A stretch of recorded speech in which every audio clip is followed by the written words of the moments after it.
قطع شد دوستا. حالا معذرت میخوایم که قطع شد.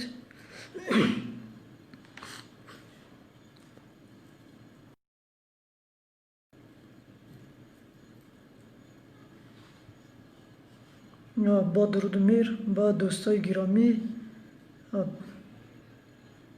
بحث قبلی که صحبت میکردیم قطع شد، یک زنگ آمد قطع شد و دوباره خدمت دوستا هستم.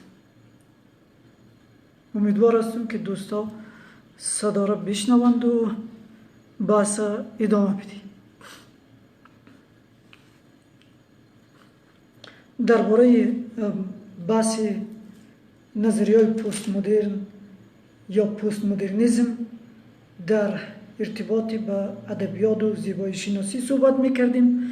آن صحبت تا جای صورت گرفت و صحبت شد که عرض کردیم که مثلا نظریه آچن درباره اقتباس، بازی‌های زبانی، ساخته شدن متن، تلفیق و ترکیب متن‌ها و این مباحث چی هست و این مباحث را عرض کردیم. و بحث دیگه ای که مطرح میشه در ارتباط به نظریه‌های پسامدرن که مطرح است بحث فمینیستی هست که اینجا این بحث در قبلا ما نظریه‌های پسامدرن در آرای لیوتار، در آرای ژان بودریار و در آرای آچن مطرح کردیم و موارد دیگه ای را هم بحث پسامدرنیسم درباره نظریه‌های فمینیستی مطرح میکنیم. نظریه‌های فمینیستی دوستا میدانند که نظریه‌های فمینیستی هم نظریه‌های مدرن داریم و هم نظریه‌های پسامدرن داریم. یعنی فمینیسم 3 مرحله داره و مرحله اول است، مرحله دوم است و مرحله سوم است که میتونه مرحله سوم مرحله پسا مدرن باشه. مثلا در مراحل اول یا دوم ما میتونیم نظریه‌های کتاب جنس دوم در نظر داشته باشیم که مطرح میشه و بیشتر نظریه‌های مدرن است. ولی در نظریه‌های پسامدرن که بحث هم این نظریه‌های پسامدرن فمینیستی هم درباره سیاست مطرح است، هم درباره قدرت مطرح است، هم درباره فرهنگ مطرح است و هم درباره ادبیات و ادبیات زنانه مطرح است. یعنی مطرح میکنه که جایگاه ادبیات یا جایگاه زنان در ادبیات کجا است. ما در ارتباط به مباحث دیگری فمینیستا حرفی اینجا مطرح نمی کنیم، ولی در ارتباط به مباحث پسامدرنیستی صحبت می کنیم که در نظریه هریگاری و در نظریه دانا آروی مطرح است. هریگاری 2 کتابی داره، یکی آینه زن دیگر و یکی هم جنسی که جنس نیست و دانا کتابی داره میمونسانان، مقالاتی داره به نام میمونسانان، سایبورگ و زنان.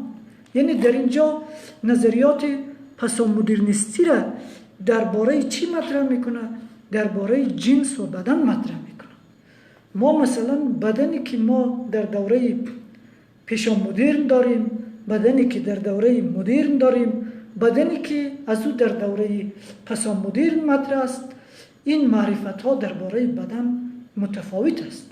یعنی ما در دوره پیشامدرن کوشش میکنیم که از یک معرفت واحد از بدن ارائه بکنیم و این بدن هم توسط کدام معرفت ارائه میشه؟ کارکردش توسط معرفت دینی ارائه میشه، توسط ادیان ارائه میشه و ادیان را شما اگر ببینید، شریعت و این موارد ادیان را ببینید، فقه و شریعت ادیان را ببینید، کلا درگیریش با بدن هست، با خصوص با بدن زنان هست که مثلا بدن زن چطور باشه و چگونه ازش استفاده شود. بس اینجا میگه که قدرت، دیانت و دولت در پی تصرف بدن انسان است، در پی سلطه بر بدن انسان است. یعنی بدن انسان را میخواد بر بدن انسان حکومت بکنه و بدن انسان را در اختیار خود داشته باشه. و در نظریه‌های مدرن مولا فوکو که مطرح میکنه انتقادی داره در کتاب تاریخ جنسیت و در تبارشناسی دانش این نقد وارد میکنه که مثلا بحث بدن را مطرح میکنه، که بحث سلطه بر بدن را مطرح میکنه، بحث همه این موارد را مطرح میکنه که در واقعیت هم قدرت چگونه بر بدن میخواد تسلط داشته باشه. یا حتی بحث فوکو این است که مثلا خود دانش پزشکی به گونه سلطه بر بدن است و این دانش و با قدرت همسویی داره و قدرت از علم استفاده میکنه و علم و قدرت با هم دیگر در تبارشناسی دانش مناسبت داره.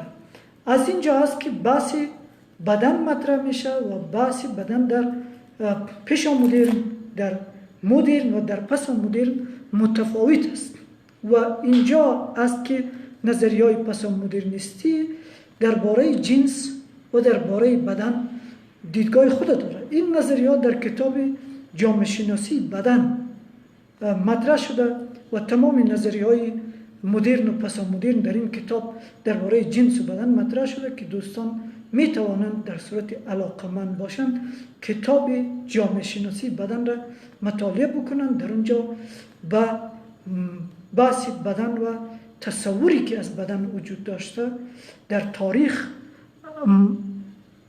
میبینند. جنسی که جنس نیست بحثی حالا در اینجا این است که چالشی بر بحث جنس است. ما همیشه در از جنس چی در دوره پیش مدرن چی در دوره مدرن یک تصور مطلق داریم. یعنی اگر میگیم همه چیز تغییر بخوره اما جنس تغییر نمیخوره، مرد است و زن است و دیگر جنس ها را معمولا میزنیم به کنار به آشیه و تنها به دو جنس اعتبار میدیم که یکی جنسی مرد است و دیگری جنسی زن است. همین دو جنس را جنسی ازلی معتبر فکر میکنیم.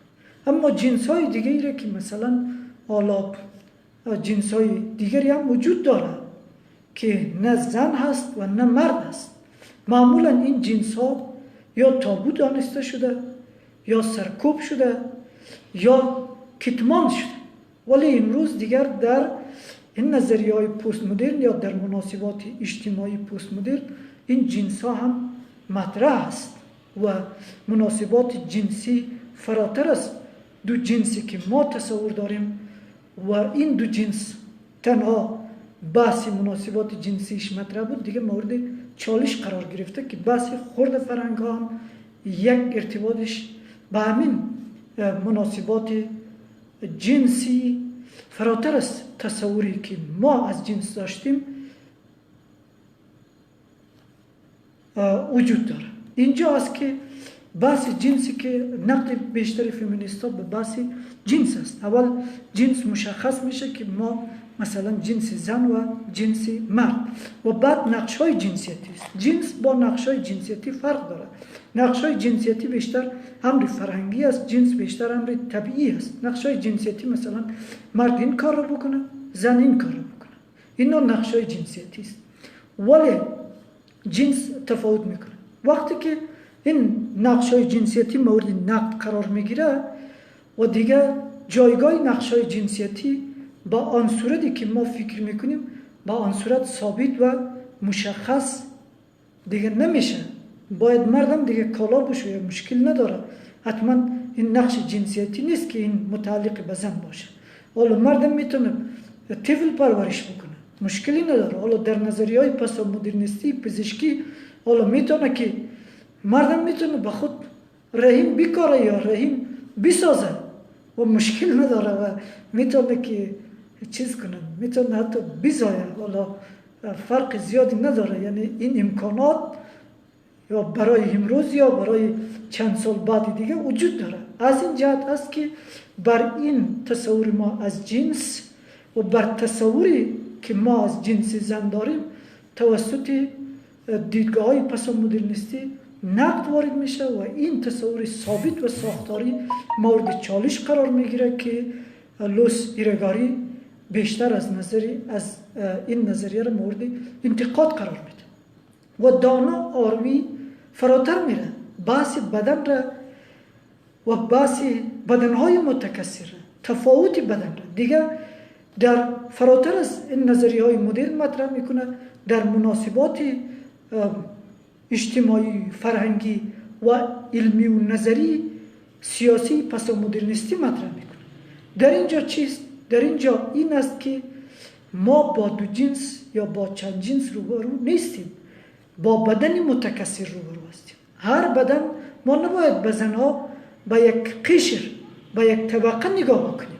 هر زن یک فرد است، یعنی با بدن تفرد یافته و فردیت یافته روبرو هستیم. هر زن یک فرد است، احساسات، علایق و موارد خود داره و این بدن متفاوت خود داره و ما در مثلا تا خالکوبی یا تتو که مطرح است امروز یا حتی جراحی پلاستیکی مطرح است، اینا کلش بحث های از ناشی از نظریه های پست مدرنیستی و خرد روایت ها و خرد فرهنگ ها از بدن است که انسان میخواهد که بدن های متفاوتی داشته باشه، با وصفی که همه ما بدن های متفاوتی داریم و بازم این تفاوت مطرح میشه و تفاوت ها بیشتر و بیشتر میشه و هر کس تفاوت خود میخواهد در بدن خود نشان بده. و بحث دیگه هم در نظریه های پس مدرنیستی بحث مادی بدن و بحث این که ما چقدر فکر ما متاثر از بدن ما است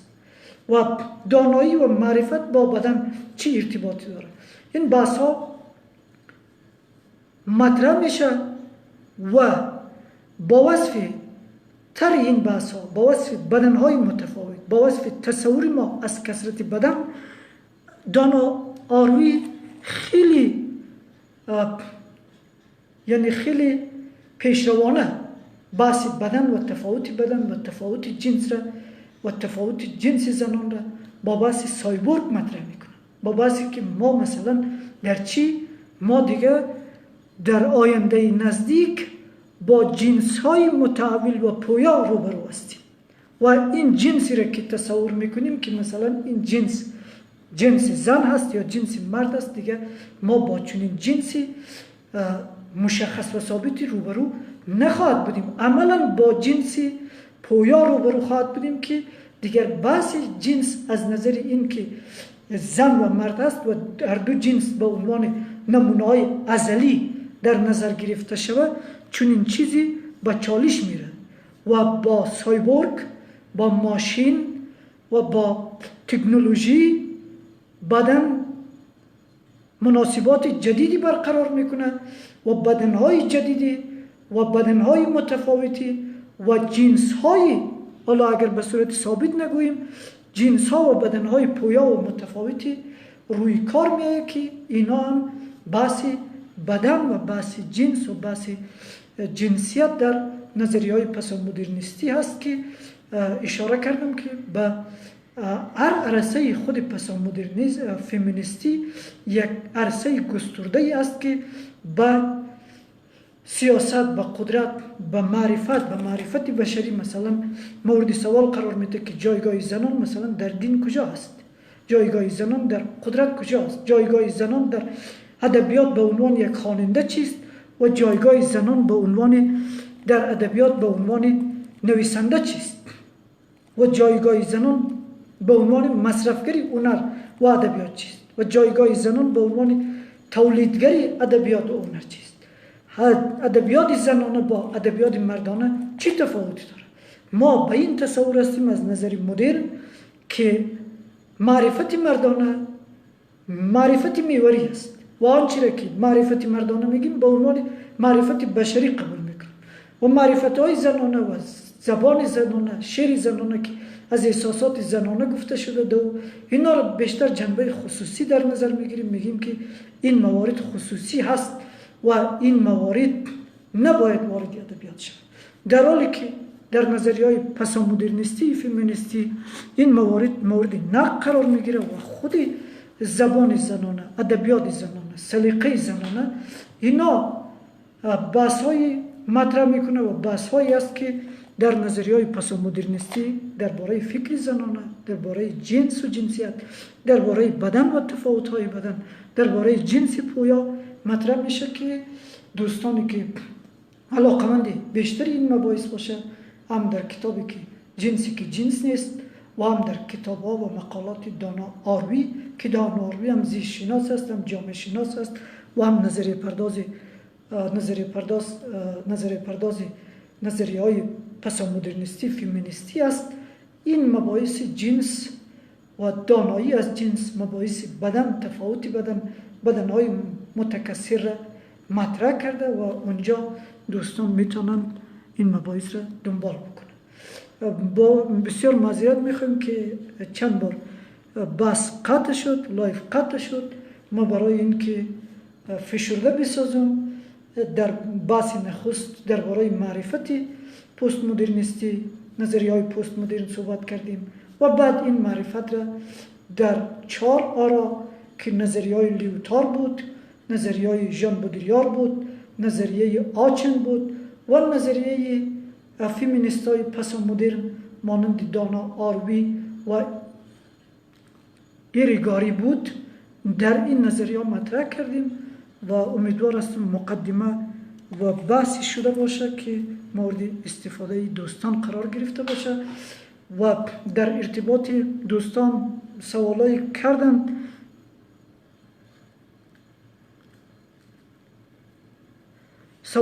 کردن که این سوالا و پرسش مطرح کردن که البته من رفت تیر شد، من نتونستم پرسش ها را بگیرم و این موارد را الله اگر نظریه های پس مدرنیستی را در جامعه خود مطرح بکنیم که مثلا ما چی ارتباطی داریم، چون امروزه یک بحثی است که بحثی جهانی شدن است، اگرچه همین بحث جهانی شدن هم یک نظریه مدرن است. چرا نظریه مدرن است؟ در جهانی شدن جهان شمولی مطرح است. نظریه های پس مدرن هر مخالفی هر گونه یا علیه جهانی شدن است، یعنی میگه که یک نظریه نمیتونه جهانی شود، مثلا نمیتونه قدرت غربی جهانی شود. حالا شما میبینید گناهایی از حکومت وجود داره، یعنی همه حکومت های جهان امروز دموکراتیک یا از طریق دموکراسی نیست. بنابراین اینجا مباحث جهانی شدن با چالش قرار میگیره. اما باعث هم بعضی چیزا هست، مثلا ما که زمین اینترنت استفاده میکنیم به گونه یک شبکه جهانی است، اما بحث این است که وقتی که ما استفاده میکنیم این استفاده ها عمومی نیست که مثلا همه یکسان استفاده بکنه. باعث اینم بنا به منطق نظریه جهانی شدن یا دهکده جهانی ما میتونیم با مدارا مطرح کنیم که مباحث پس مدرنیستی یا نظرهای پس مدرنیستی در مناسبات فرهنگی اجتماعی ما در کجا قرار داره. اگر این مباحث را بخوایم یا این نظریه را مطرح بکنیم با برداشت دهکده جهانی یا جهانی شدن، حالا شما میتونین توجه بکنین که اول این سوال را مطرح بکنیم که ما از نظر مدرن یا از نظر فلسفه مدرن در کجا قرار داریم. امروز آیا کلان روایت ها در جامعه ما، کلان روایت هایی که دانایی که ما دانایی و معرفت خود از این کلان روایت ها کمایی میکنیم، کلان روایت های علمی و روشنگران است یا کلان روایت های قرونی وسطایی و دینی است؟ تصور ما است که کلان روایت های معرفتی ما در کل کلان روایت هایی است که دینی است، یعنی روایت است، به تعبیر لیوتار کلان روایت است، نه روایت علمی. از اینجا ما مناسبات اجتماعی، ازدواج، ساختار قومی، ساختار شهری، همه ما پیش مدرن است به نوعی. مثلا شما اگر در کابل نگاه بکنید، مثلا یک بخش کابل طرف سرای شمالی تاجیک نشین است، طرف برچی غرب کابل هزاره نشین است، طرف چهار آسیاب پشتون نشین است. یعنی به همو قریه و قشلاق قومی تبدیل شده کابل. یعنی ما ساختار مدرنی اجتماعی رو نداریم که مثلا اینجا اقوام و قبایل مطرح نباشه در یک زیست شهری، بلکه افراد مطرح باشه، هر کس زندگی بکنه بدون از اینکه بدانه که این قومیتش کی است کی نیست. این ساختار اجتماعی و ساختار زندگی کلا پیشا مدرن است. یا حتی در افغانستان، در دولت افغانستان شما مثلا میبینید ما دولت مدرن به تعبیر مدرن نداریم، بلکه دولتی داریم از اتحاد قبایل و اقوام تشکیل شده. یعنی مثل ملک الطوایفی قدیم هست یا حتی همون ملک الطوایفی هم باشه بهتر است. مثلا یک گونه فدرالیسم مطرح است، یک کسی امپراتور است و تعدادی هم رئیسای قبایل هست و به این امپراتور مالیه میپردازه و زندگی میکنه. از اینجا است که ما وقتی بحثی حکومتداری و دولتداری مدرن را مطرح میکنیم، میبینیم که تعدادی از سران قومی هست با هم ائتلاف میکنن، با هم جور میان، با هم یک ساختاری را شکل میدن که این ساختارها کلا سنتی است و کلا همون ائتلاف و اتحادهای قومی است که در گذشته ها وجود داشت. و از این جهت و در مناسبات مثلا ازدواج ببینید، در مناسبات سایر مناسبات ها رو ببینید، مثلا اگر یک دختری هزاره فرض مثال با یک پسر تاجیک دوست شود، والا این پسرهای هزاره این دختر رو میکشن که چرا مثلا در هزاره هیچ پسر نبود، مرد نبود که رفتی با مثلا با یک تاجیک یا پشتون دوست و رفیق شدی، باعث ننگ و عزت ما شدی، عزت و ننگ ما را ریختند. یعنی بحثی ناموسی که مثلا در گذشته وجود داشت، اینا کلا سنتی است. از این جهت ما وارد مناسبات مدرن نشدیم. و همینطور که وقتی که در بحث معرفتی هم میگیم که این مناسبات اجتماعی سنتی هست و چیز هست، حالا از نظر نظری هم ما مثلا متن لازم تولید نکردیم که مثلا فلسفه یا معرفت مدرن در یک چارچوب نظری هم مطرح شده باشه. مطرح نشده. اگر مطرح هم هست با گفتمان تبدیل نشده. یعنی گفتمان های دینی، گفتمان های روایت های کلان روایت های دینی مذهبی تأثیر گذار هست و گفتمان های فلسفی و فلسفه مدرن جایگاه و تأثیر گذاری خاصی ندارد در مناسبات حتی دانشگاهی و اکادمیک. یعنی نگاه ما به علم هم اما نگاهی کلان روایتی متافیزیکی هست. از این جهت ها ما نمیتونیم واقعا بگوییم که ما ساختارهایی را در جامعه خود داریم که این ساختارها و مناسبتها پست مدرن است، یا ما نظریه هایی را داریم که این نظریه ها پست مدرن است. در نظریه زبانی یک نظریه مطرح است که میگه که اگر ساختارهای اجتماعی و فکری هم تغییر نکرده باشه، چون نظریه پست مدرنیسم در ارتباط به ادبیات یک نظریه زبانی است، میتونه زبانها و ادبیاتها از یکدیگر متأثر باشه و بازی‌های زبانی یا شگردهای پست مدرنیستی بدون از آن که فکر اجتماعی یا مناسبات اجتماعی در آنجا با وجود آمده باشه، این نظریه ها میتونه از طریق زبانها ترجمه انتقال بکنه. از این جهت میشه که با مدارا مطرح کرد که مثلا امروز ما در ادبیات فارسی در ایران داریم این نمونه ها را. در افغانستان هم تعدادی از دوستان ادعا دارن که مثلا شعر پست مدرن گفته یا داستان پست مدرن نوشته یا متن پست مدرن تولید کرد. اما این متن ها از اون جایی که کسانی که ادعای تولید این متن ها را داره یا ادعای ساختن این متن ها را داره، فکری پست مدرنیستی یا معرفت پست مدرنیستی و نظریه های پست مدرنیستی را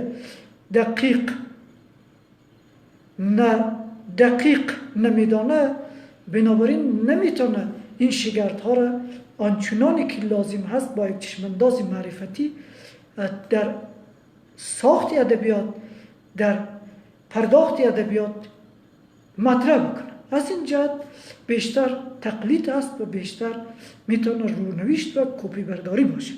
بنابراین من فکر میکنم که ما به جای اینکه ذوق زده شویم برای نظریه های پسا مدرنیستی یا پسا مدرن، بیشتر است مباحث مدرن جدی بگیریم، چون برای ما مهم مباحث مدرن است. جامعه های وارد مباحث پست مدرنیستی شدن که مباحث مدرن در آن جامعه چه از نظر ساختار اجتماعی، چه از نظر مناسبات فکری، چه از نظر تولید متن نادیده شدند و بعد همین نظریه های پست مدرنیستی هم در واقع نتیجه و تداوم نظریه های مدرن و مدرنیزم بودند که در آن کشورها به وجود آمدند و در آن کشورها مورد بحث قرار گرفته. زیرا نظریه پردازان متوجه شدند که خرد فرهنگ ها و خرد مناسبت های اجتماعی، شیوه زندگی، مهندسی، نقاشی،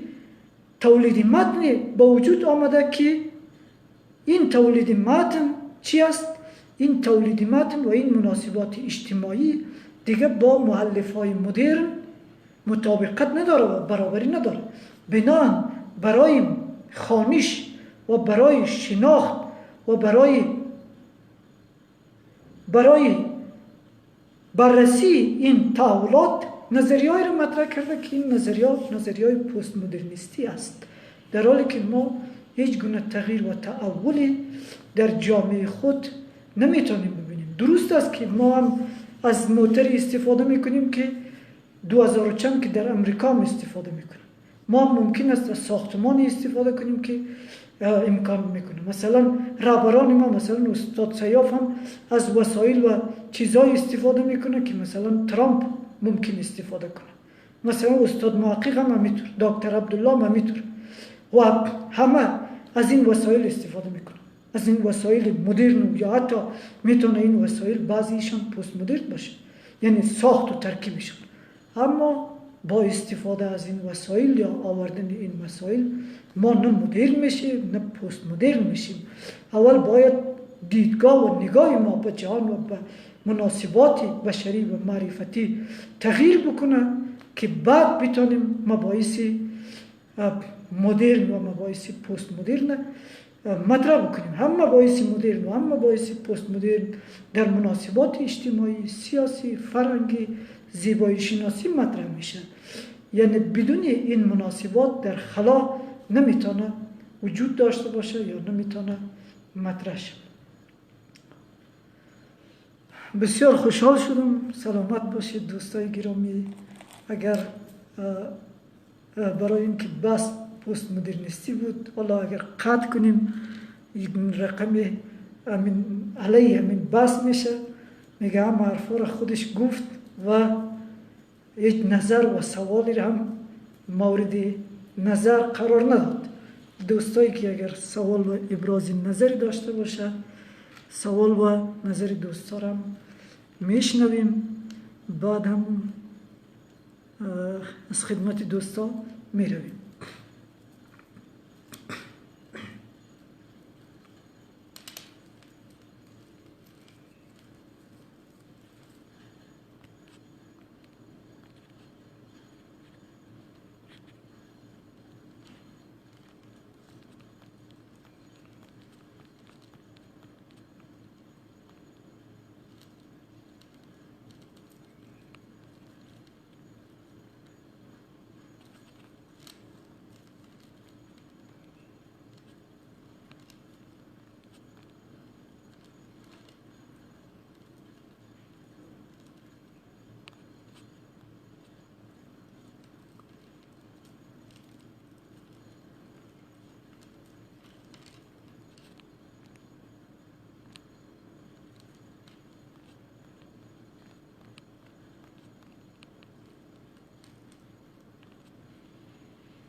خب،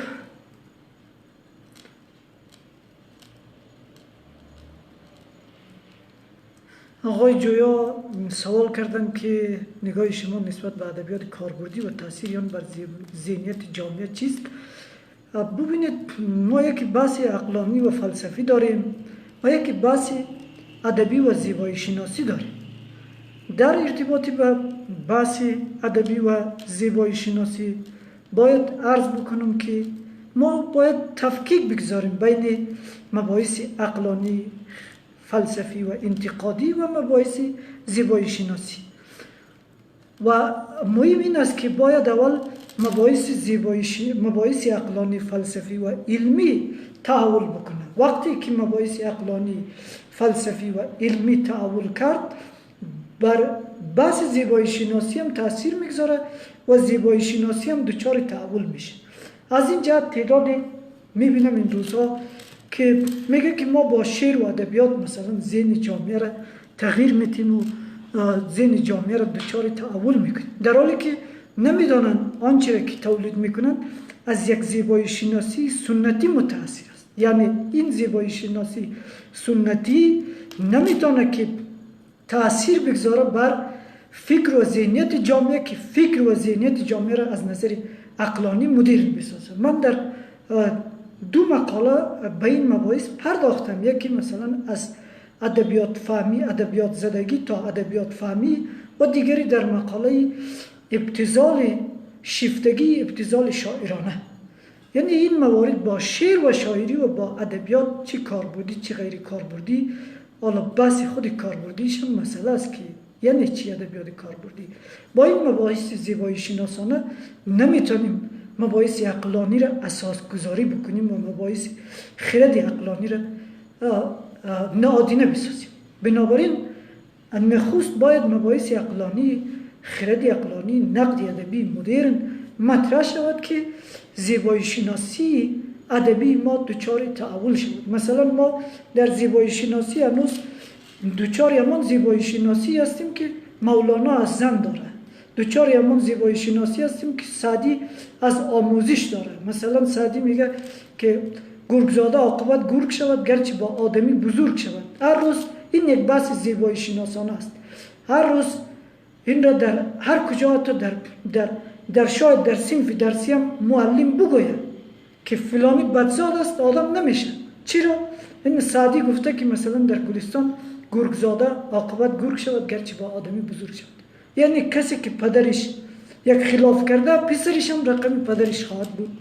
این مباحث زیبایی شناسی باید مورد نقد قرار بگیره. ادبیات ما از نظر زیبایی شناسی و معرفتی سنتی است، باید مورد نقد قرار بگیره و بعد از مورد نقد قرار گرفتن میتونه زیبایی شناسی هنری و ادبی دچار تحول شود و این زیبایی شناسی بر زیبایی شناسی هنری و ادبی و فرهنگی بعد از خود تاثیر بگذاره. یعنی ما نمیتونیم بین زیبایی شناسی با زیبایی شناسی فکر و اندیشه و مباحث عقلانی را دچار تحول بکنیم. عادی شاهی گرامی گفتن ایده‌های اجتماعی را در جامعه افغانستان چگونه ارزیابی میکنیم؟ ایده‌های اجتماعی مشخص است که سنتی است. شما اگر از ساختار اجتماعی، زندگی اجتماعی، فکر اجتماعی، ارزش‌های اجتماعی، مناسبات قومی، ساختار سیاسی حکومتداری، همه این مسائل را نگاه بکنید، اما بر اساس مذهب یا قومیت گذاشته شده. بنابراین این ایده‌ها یا تا مثلا بحث ازدواج و دوستی و سایر مناسبت‌ها یا بحث تصور از مردانگی، زنانگی، همه اینا مباحثی است که ایده‌های سنتی است و تا هنوز بر همان ایده‌های سنتی باقی است، با همان ارزش‌های سنتی باقی است، دچار امر تجدد به صورت جدی نشده است. ثاقب آزاد گرامی فرق بین زیبایی شناسی کلاسیک و نو چیست؟ ما حالا در دستبندی کلی 3 گونه زیبایی شناسی داریم: زیبایی شناسی سنتی، زیبایی شناسی مدرن، زیبایی شناسی پس مدرن. این زیبایی شناسی شامل چی میشه؟ شامل دیدگاه ما با هنر، شامل دیدگاه ما با ادبیات، شامل دیدگاه ما با سایر مناسبت‌های فرهنگی میشه. وقتی که ما اگر بیایم زیبایی شناسی سنتی که بیشتر در آرای ارسطو و افلاطون مطرح است، تناسب و توازن است. یعنی بین همه چیز باید یک تناسب و توازن مطرح باشد و همه چیز با اصل خود، با طبیعت که ما از طبیعت تقلید میکنیم، باید این اصل در نظر گرفته شود. یک مجسمه ساخته میشه، یک نقاشی جور میشه، باید این مجسمه، این نقاشی با اصل، با صاحب خود، با یک انسان کاملا همسانی داشته باشه. هر چقدر به اصل خود نزدیک باشه و شبیه سازی دقیق باشه، زیبایی شناسی معتبر هست در زیبایی شناسی سنتی. یعنی تصور زیبایی شناسی سنتی ثابت است و زیبایی شناسی مدرن هم شما، البته زیبایی شناسی مدرن هم خیلی خلاقیت خود داره. یک زیبایی شناسی سنتی بیشتر متافیزیکی است، زیبایی شناسی مدرن بیشتر زمینی و انجانی است. یعنی بیشتر نگاهش با بدن، نگاهش با شعر، نگاهش با زندگی فرق میکنه و توصیف و تصویری که ارائه میکنه فرق میکنه و این زیبایی شناسی هم بازم با اصل خود، با اصالت خود به گونه‌ای میتونه ارتباط داشته باشه و بحث زیبایی شناسی مدرن هم مثلا اگر شما از دیدگاه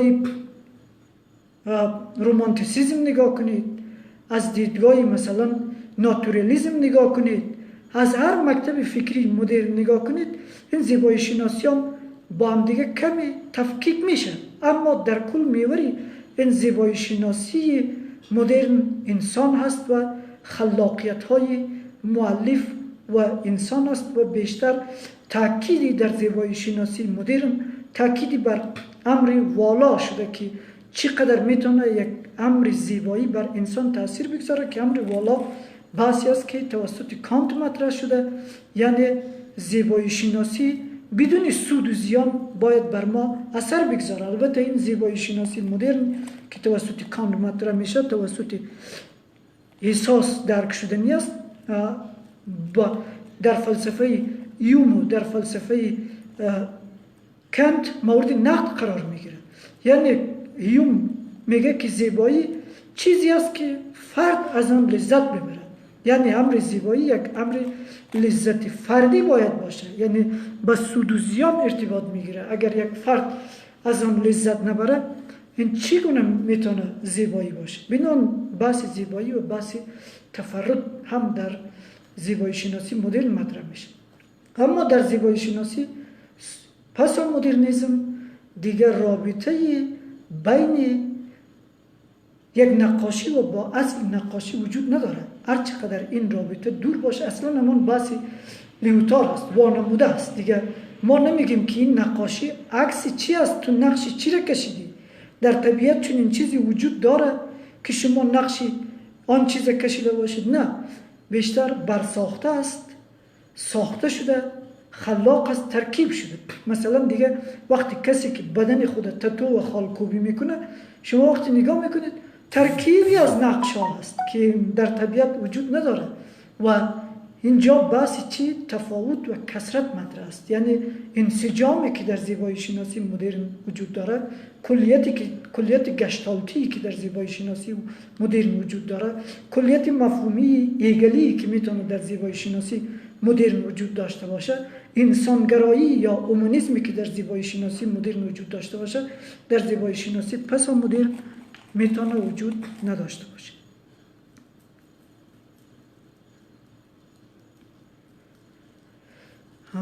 کاوا اندلیب گرامی پرسیده است که به نظر شما تغییر ارزش‌ها و گرایش‌ها تا چه اندازه میتواند شخصیت انسان را متحول سازد؟ همین بحث هم دانا آروی در کتاب سایبورگ و زنان و میمونسانان و هم به حساب در همین کتاب انسان خداگونه اراری مطرح میشه که آیا ما تصور میتونیم از انسان داشته باشیم، از شخصیت انسان که در این هزارها سال ما داریم و در لیبرالیسم این فردیت گرایی که از شخصیت انسان مطرح شده و این خیرت میوری که از شخصیت انسان مطرح شده و این جنس های ثابتی که مثلا زن مرد از شخصیت انسان مطرح شده، آیا ما چون این شخصیتی از انسان ازلی و ابدی است یا ما وارد یک یک مرحله میشیم که دیگه این گونه ای را که ما تا هنوز آورده بودیم به عنوان انسان یا حفظ میشه یا در مناسبات با تکنولوژی، در مناسبات با سایبورگ و در مناسبات با نزدیکی انسان و تکنولوژی، یا ما وارد گونه جدیدی از انسان یا گونه جدیدی از یک موجود میشیم که یک انسانی تحول، اگر نگوییم تکامل یافته، تحول یافته است. مثلا با مغز ما آیا مثلا میتونیم حافظه اضافی هم جدای از موبایل ها و کامپیوترهای خود در مغز خود دستکاری بکنیم؟ حافظه اضافی مثلا چیپ بگذاریم در مغز خود؟ آیا با جنس خود مثلا با جنس زن و مرد در آینده چگونه برخورد خواهد کردیم؟ آیا میتونیم مثلا به جای قلب خود یک وسیله مصنوعی بگذاریم؟ آیا میتونیم که تماما مثل یک ماشین بدن انسان را ترمیم و دستکاری بکنیم، تبدیل بکنیم؟ مثلا اگر 6 کونه شد دفعتا تبدیل بکنیم، اگر چشم بیناییش کم شد تبدیل بکنیم، اگر قلب دچار مشکل شد تبدیل بکنیم، اگر گرده دچار مشکل شد تبدیل بکنیم، و در خشکی مثلا دچار مشکل شدیم بخوایم در آبها زندگی کنیم، در آینده شهرهایی در درون آبها بسازیم، آیا میتونیم در گردن خود یا در یک جای خود آب شیش بسازیم مثل مایه ها و این چیزا که بتانیم در اونجا زندگی بکنیم؟ اگر چنین چیزهای اتفاق بیفته، طبعا آنچه که ما از شخصیت انسان داریم یا تصوری لیبرالیستی و مدرنیستی و تصوری اومانیستی که از انسان داریم و به استقلال شخصیت انسان باور داریم و تصوری که مثلا کانت میگه انسان همه چیز میگه برای اینکه ابزار هست چگونه از او استفاده شود اهمیت داره، اما انسان فی نفسه غایت خیش است. یعنی انسان در انسانیتی انسان غایتی است که باید انسان بنا به او غایت خود مورد احترام قرار بگیره و این غایت انسان مورد سوء استفاده ابزاری قرار نگیره. اما جان راولز در فلسفه سیاسی خود نقد میکنه بر این برداشت کانت، میگه انسان همیشه مورد از انسان ابزاری استفاده شده و مورد استفاده بوده، چه در دوره‌های فرعون و دوره‌های حکومت‌ها و امپراتوری‌های باستان، چه در دوره‌های میانه و چه در دوره‌های مدرن. از انسان استفاده ابزاری شده و به انسان‌ها نگاه ابزاری شده و به هر کس بنا به ارزش و بنا به موقعیت و موقفش استفاده شده. بنابراین ما بحث این که واقعا انسان دارای غایت فی نفسه هست و این غایت و ذات قابل معامله نیست، این چنین چیزی وجود نداره. یعنی از نظر معرفتی هم نقد میکنه. و اگر از نظر این که از نظر بدنی و مادی هم ما میایم در آینده های نزدیک دچار تغییر و تحول میشیم و جنس مثلا دیگه ثابت نیست، بدن های ما با این صورتی که وجود داره دیگه ثابت نمیمانه، بین سایبورگ ماشین و بدن بیولوژی و تکنولوژی مناسبات خلاق برقرار میشه، طبعا میتونیم از یک نوع جدید و از یک گونه جدید صحبت بکنیم یا منتظرش باشیم. البته در نظریه‌های پسومدرنیستی این مطرح است و این در این کتابی که دوستا اشاره بکنم، در این دو کتاب اراری که کتاب از نظر علمی یعنی عامه پسند است، یعنی برای متخصصان خاصی نوشته نشده، برای همه نوشته شده، پرخواننده است. بنابراین دوستان میتونن که کتاب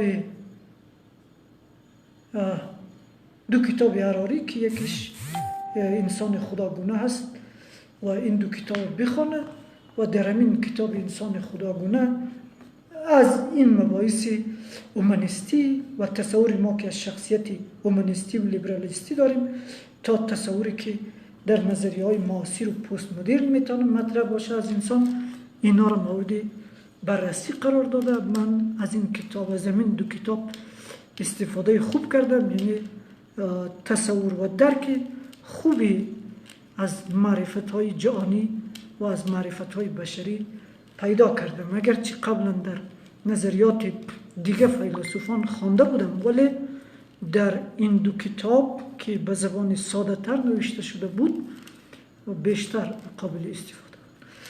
خوشحال و تندرست باشید. با درود و مهر. سپاسگزار از همه دوستان.